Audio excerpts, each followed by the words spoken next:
What you're looking at here then is the MG HS plug-in hybrid. It's MG's very first hybrid. Now we've had a few of the MG vehicles on the channel already. We've had the MG5 EV, which of course fully electric. We've had the MG3, which is petrol only. So what's MG's hybrid offering like? Well, in this video, we're going to be finding out. As always with these reviews then, we start by having a look under the bonnet. Now as each car is different, we have a look to see how you open the bonnet. Now this is on the driver's side, and down here you've got two little flaps. One is for your fuel, because of course this is a hybrid, so you've got petrol as well as electric, and one is for the bonnet. The bonnet is on the right, they're two different shapes so you can't get them mixed up. To open the bonnet you've got a little flap just down here, just to the right of where the badge is located, and you lift it up. And it's on gas struts as well, so it holds itself up, so no little standard rods here, which is excellent. Underneath the bonnet then, you're greeted by not just one engine, but two, because as we've mentioned previously, it is of course a hybrid, both petrol and electricity working in perfect synchronized harmony. Let's start with the petrol then for accessibility. So you've got a plastic cover on here, which I imagine is hiding the spark plugs. You've also got your oil fill up there, you've got the dipstick to check said oil, brake fluid, air filter or air box at least just there. You've got coolants located just down here to the side. In fact, you've got two coolants because one's for the petrol engine, which is this one at the very front, and one right at the back, which is for the electric motor, because although electricity and water not usually a good combination of any sort, or any liquid even, you do need to keep an electric motor cool. You've also got your windscreen washer fluid just located down there. Oil filter that'll be located somewhere in the midst of all that piping and wiring and various other bits and pieces down there. As we're on the topic of wiring, let's have a look at the lights, because it's always good to mention how to change the bulb, because changing a bulb should not be difficult on a car. However, many manufacturers seem to think, yes, it should be these days. If we have a look down here, you've got the wiring for bulbs just obviously down here, lovely lights, just here. Or else, the annoying thing is about this one, it's clearly an accessibility port. However, you've got this little bit of metal in the way, which obviously is going to be quite nasty if you catch yourself on that, so just be aware of that. In terms of accessibility, it's actually not massively too bad. However, I have seen slightly better on other cars. We've mentioned the petrol engine and all the accessibility for that. Let's have a look at the electric motor. Not a huge amount to say on this particularly, because unless you're a qualified motor engineer, you're not allowed to sort of play around these things yourself because of all the voltage and wattage and amperage and everything else going on in there. So really, if you're a home mechanic, you're not going to be doing that yourself. However, as we've already mentioned, you've got the coolant just there at the back, and you've also got a fuse box just here, which is easily accessible when you need to change the fuse for anything related to, well, basically the car. Other than that, that's the two types of engine inside this car. Let's go and have a look at the interior of it. Getting into the MG HS hybrid is actually quite easy, although there is a bit of a step up to get into the car, so just bear that in mind.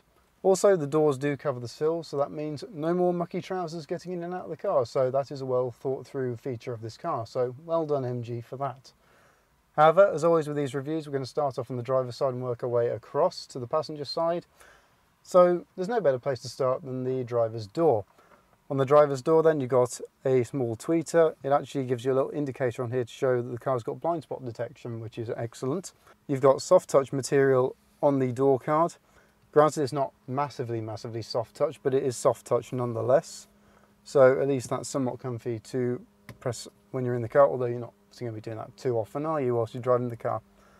But down here you've got door locks. This is pretty similar to the MG3 we've reviewed previously on the channel. You've got your mirror controls, so direction, everything else you could possibly want for that. Electric windows, these are all one touch, all round electric windows in here as well. Down on the door pocket then, you actually get quite a deep door pocket. You can store quite a lot of things in here. You've even got a space that seems to be dedicated to water bottles, so again, another well thought out feature by MG there. You've got quite a large little woofer speaker down here, so that will produce a very good sound, especially when you combine that with the tweeter located just up here on the top of the door. Moving on to the dashboard then, you've got the same jet turbine style vents that you've got in the MG3, which is a feature personally I really liked on that car, and of course, seeing as they're the same, I like them as much in this car here. You've also got a start-stop button on here because you've got keyless entry and keyless go on this car, so you don't need to put the key into a physical slot to make it actually drive. We're looking to the future here, folks. Down here you've also got headlight height adjustment, a little pocket presumably for sunglasses and car park change and things like that. So that's quite useful. As we've already mentioned when having a look under the bonnet, you've also got the flaps for the bonnet and for your fuel filler cap. That's located on the passenger side, a little bit more on that later on. Look at the steering wheel then. This is a steering wheel that's incredibly familiar, as in terms of features it's exactly the same as the MG3, although with a couple of mild differences, such as the fact that you've got a couple of buttons in this which you didn't have in the MG3. The bottom of it is actually flat, which gives it that sporty look. You've got red stitching as well. You've also got full leather on it. It is genuine leather as well. MG have actually gone properly out on this car to make it fully spec'd out for you to enjoy, which I really like that feature. Moving on to here then, onto the wiper stalk. You've actually got automatic wipers. They sense the rain, they turn on automatically for you. You've got indicators, lights, everything else you possibly want. You've even got lane keep assist by the looks of it in here, and cruise control located just down here as well, so you can set that to your heart's content, play around with that, see where it takes you. On the dashboard you do get a full digital display. It tells you everything you need to know about the car and what's going on underneath. You obviously got your speedo and standard things like that, fuel gauge, but you've also got how much power you've got, how much battery you've got left, how much power is being used by the battery whilst you're driving as well. Obviously we're not on the move at the minute, but as soon as we start driving this car it will tell you that. This is all controlled through the steering wheel, the buttons on that. Use that to scroll through and have a little bit of a play around with it. So it's all easily accessible for you there. So to get comfy in this car in terms of seating and driving position, you can actually adjust the steering wheel to push in and out, like so, up and down, so you can get really comfy with that. But the seats also help that. They are in fact leather, just like the steering wheel. They are heated as well, and they got full adjustment in terms of moving backwards and forwards. It's all electric as well. You can also adjust the angle of the backrest. There we go, you can get really comfy in this car. The one thing that is quite interesting about it is the driver's seat's got a 6-way adjustment, whereas the passenger seat, you've only got 4-way adjustment, but either way, whatever you might want, you can still get comfortable in the MG HS. To make the MG HS as nice a place as it could possibly be, you've actually got metal pedals down here. This is to give it a little bit of a sportier look, and this is a look that's only available on the exclusive model which we have here today on review. We move on to the dashboard, where you're greeted with a 10.1-inch touchscreen display on here. Many car manufacturers these days are going for touchscreens in their cars because they think they look classy and it's the in thing at the minute, so MG are very much following that trend. However, I will say with this it's actually fairly responsive, and of course you get the standard things on here. You get your radio, which comes up, you got DAB on it, you got FM, AM, you can play music through your iPod or any other branded type of MP3 player. Down here is a button on the little sort of piano keys, a little bit on that later on. That takes you back to home. You got navigation, which it takes a little while to load up, but it's not too long. You can get used to it quite quickly. But the one thing I really don't like about this is this one feature, which instead of having physical buttons and dials to change your temperature in the car, the fan speed, things like that, the standard sort of things that you want to adjust in the car, you've got to go through the touchscreen, which, as I've just said, I'm not a huge fan of. I prefer a physical button so you can change it quickly and easily and not having to keep looking at a screen to see where you're touching. So maybe not such a good feature of this car. But either way, you've still got a full 360-degree view camera, so you can have a look fully around the car and have a little play around with it. It's good fun. A little bit of a toy on it, and you actually get quite a nice little graphic of the MG HS. It does give you a good idea of what's around you. You actually have to press up there to make it work. I will say with that, there's a button just down here as well, which makes that work as well, so you don't have to physically keep pressing that to activate that. But another feature or two on this car you do get is Apple CarPlay and Android Auto, which is absolutely superb if you want to connect your phone to your car. Moving on down the dashboard then, you've obviously got your fan vents. They stretch all the way across, so that looks quite classy. But down here you've got a set of piano keys. You've got your volume control for the radio up and down, the home button so you can go quickly home on this. So again, quite a useful feature on this, so you're not having to try and faff around with the actual touchscreen whilst driving.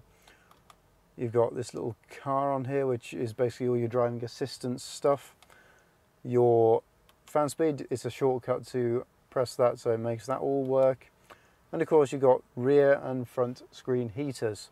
I actually quite like the styling of the piano keys and the fact that the little icons in here are actually lights, so it plays up quite nicely, and it's quite bright at night time for viewing then as well. So you're not going to get your keys mixed up that easily, especially when they are quite large to touch. I mean, I can get 2 fingers on these to press it. As we go further down the dashboard, you've got a little compartment which is hidden, and in here you've got your 12 volt socket, USB for charging phones, and obviously your Apple CarPlay and Android Auto connectivity as well.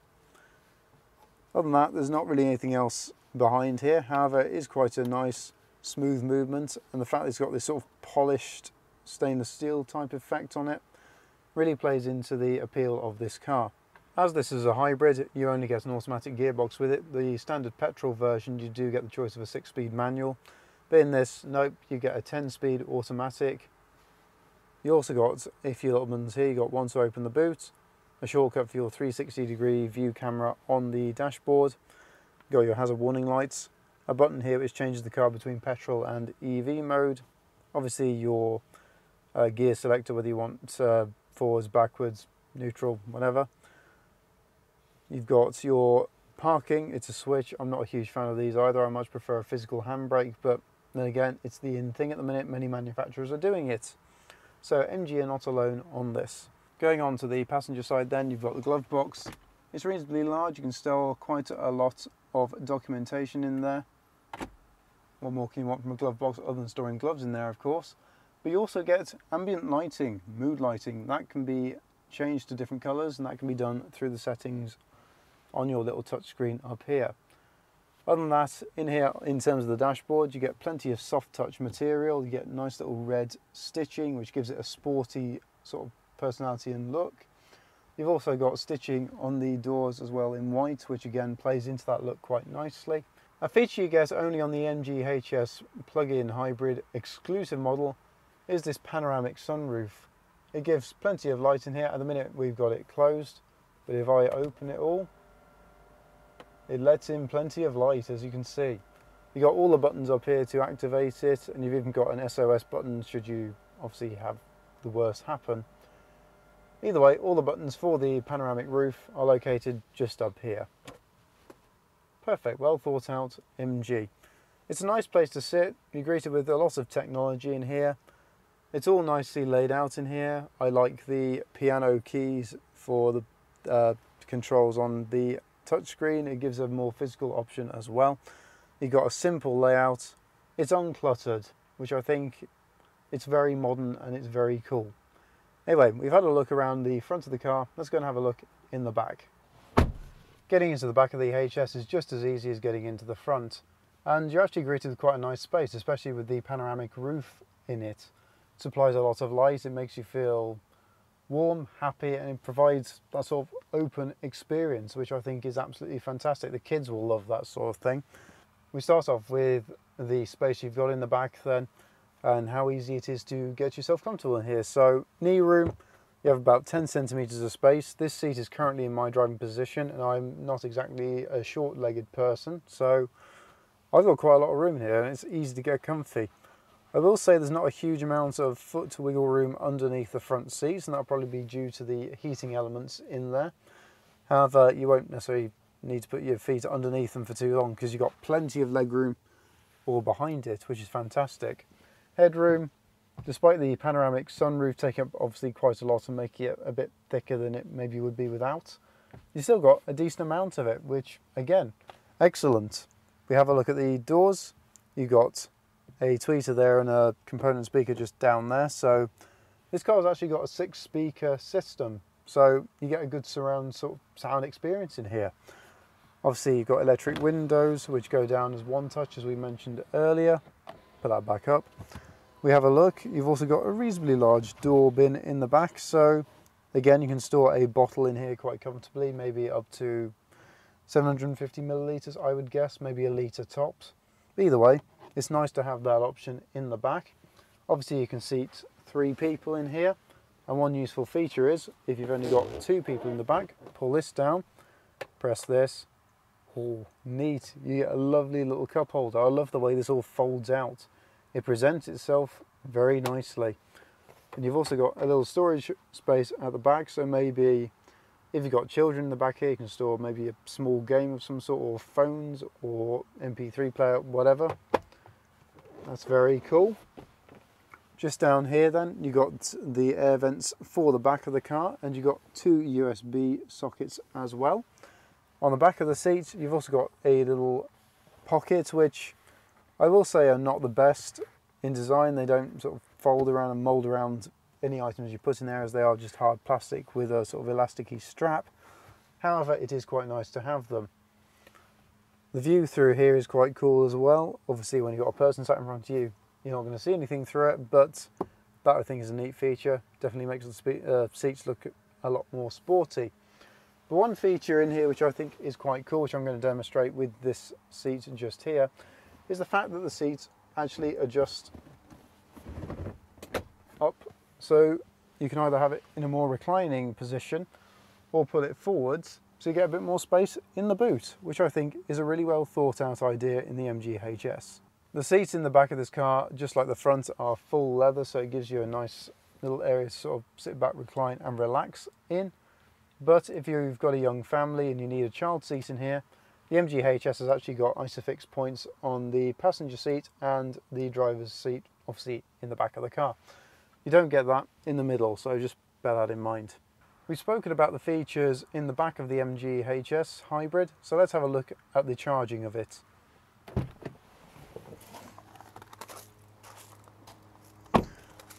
Now I will say I do like the charging on this car, because what they've done is a perfect piece of symmetry. Of course, as I mentioned already several times, this is a hybrid, therefore petrol and electricity working in perfect harmony. On this side, you've got the electric charging port, which if you just press that in, that pulls out. You pull the little tab out, plug your plug in, and it starts charging, and away you go. But on the other side, in the exact same place, you've got obviously the petrol filler cap. So again, it provides a perfect piece of symmetry. I will say with charging this car, if you try and charge it from a 3-pin plug at home, it usually takes around about 8 hours to charge from completely flat battery to 100%. Or if you're charging it from a 7 kilowatt charger, you can charge this up in 3 hours from flat all the way to 100% again, which is quite a useful thing to have. In terms of keeping up to date of how far charged your car is whilst you've got it plugged in, the way to do that is to have a look on the dashboard at the instrument cluster on there, and it'll tell you everything you need to know about charging whilst it is actually charging. One thing I do like about the MG HS is the 18-inch Hurricane style wheels. These are only on the MG HS. I think these look really cool. Anyway, let's go and have a look at the boot. Right, moving on round to the boot then. Just pull the button, it's located underneath the MG badge, and it does it all for you. You don't need to expel any effort in opening up the boot of the car. But if you have a look here, you get quite a nice little boot blind, so it covers up everything in here. The floor is completely flat, so you haven't got a load lip, which again, really good for sliding in suitcases and things like that. But other than that, there's not really any other features of interest particularly in here. If we have a look, you've got one little LED boot light. You've got a couple of little tethers for your child seat in the back. The seats fold 60-40. But other than that, there's not really anything else of interest in the boot. It's just a load space. And in terms of space, you get 448 litres with the seats up, 1,375 litres with the rear seats folded down. If you're looking for a bit more practicality on the MG HS Hybrid though, if you want to tow an unbraked trailer, you can pull 750 kilograms.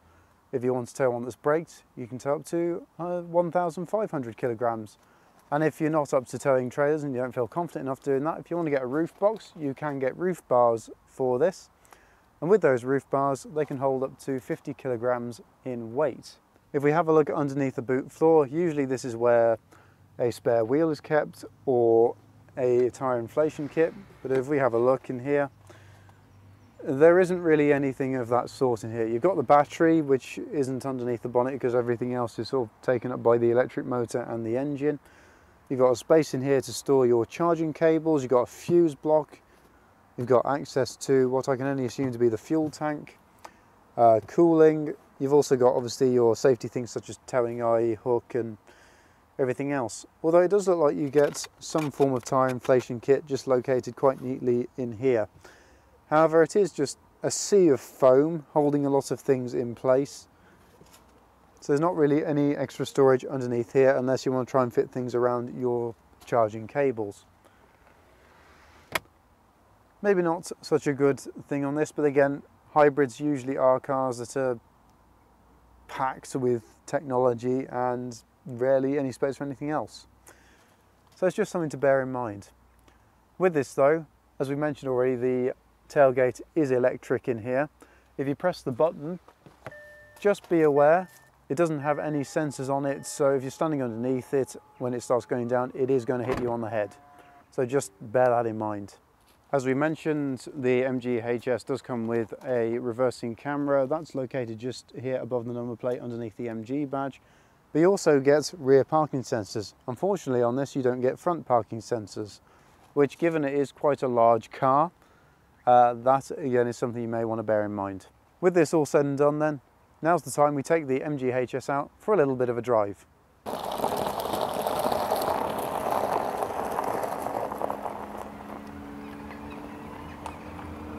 Welcome viewers aboard the MG HS plug-in hybrid.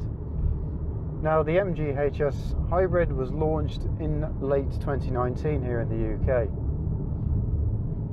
It's a C segment car, so it's pretty large, as we've already established looking at the outside of it. Unfortunately with the HS, engine choices are not vast. In fact, you only get one option, and that is a 1.5 litre turbo petrol, and that is mated with the electric motor to provide hybrid goodness. On its own, the petrol engine produces 160 horsepower, the electric motor produces 120 on its own, but combined they produce 258 horsepower. Now you may think the maths doesn't add up too much there, and you'd be right, but that's a common thing with hybrids. Usually the combined output is a little less than both of the figures added together, basically. Even so, 0 to 60 comes to you in this in 6.9 seconds. It's got a top speed of 118 miles an hour. The gearbox on this car is a 10-speed automatic. That's 6-speed for the petrol engine and 4-speed for the electric motor. The WLTP MPG of this car is supposedly 155.8 mpg. However, if you're driving it somewhat sportingly, you're not quite going to hit that, even with the extra hybrid goodness underneath the bonnet. When you're in full EV mode, you get 43 miles of range in the city, but when you go outside of the city with a little bit of city driving combined, that goes down to 32 miles of range. In terms of safety of the MG HS, in 2019 when the petrol version was tested, as the hybrid hasn't necessarily been tested because of that, it scored an overall Euro NCAP rating of 5 stars, which of course is top level. It's as good as you're going to get. This car comes with MG Pilot Advanced Driver Assistance.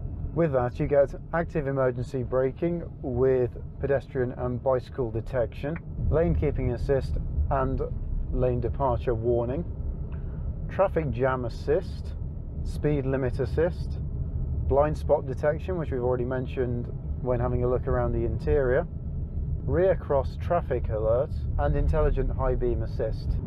So then, the big question with the HS, how does it drive? Well, there's a tiny bit of lag when you put your foot down when you're in the hybrid mode with both activating at the same time. However, it does pick up pretty quickly after that initial lag. I will say when you put your foot down you can hear the engine sort of revving quite a lot. So it does feel like the car does have to work quite a bit to get going, shall we say. However, it's not too bad.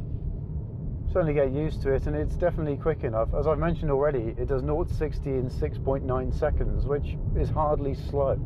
With handling then, obviously the HS is not a sporty car in any means. It's a large family SUV. But steering is fairly responsive. It is electric in this car rather than hydraulic like on the MG3. On this car you do get regenerative braking, however you can't change the settings on that, unlike the MG5 EV, which we've already tested. See the video on that on this channel already. Brakes, they're pretty sharp because of course you've got large brake discs, large wheels on this thing, so yeah, it's pretty responsive. The MG HS comes in two specs. You've got Excite and Exclusive. The Excite starts at just over £30,000, with the Exclusive, which as I've mentioned already is a model we've got on test today, that starts at 32,595 of your GB pounds. As with all cars, the MG HS isn't exactly short on rivals. As it's a plug-in, you can really sort of compare it to the Hyundai Tucson, which is also the same. However, that is quite a bit more money than this is. You got the Ford Kuga, which does come in standard hybrid and plug-in hybrid versions. However, even as a standard hybrid in top spec in the Kuga, it's still worth £2,000 more than the MG HS. So the MG HS, it'll save you quite a bit of money when you compare it with other rivals like that. Other vehicles in that sort of range, you've also got the Vauxhall Grandland Hybrid and the Volkswagen Tiguan. Again, worth a little bit more. As with all the previous MG reviews I've done on this channel, I'd like to thank MG Motor UK for the opportunity to film one of their cars once again. And of course, Joseph Lloyd of Lloyd Vehicle Consulting for helping to get this opportunity for the channel. It's incredibly helpful indeed. Having now had a look at both the interior of the car and how it drives, I think it's time to park up and summarise my thoughts on the MG HS plug-in hybrid.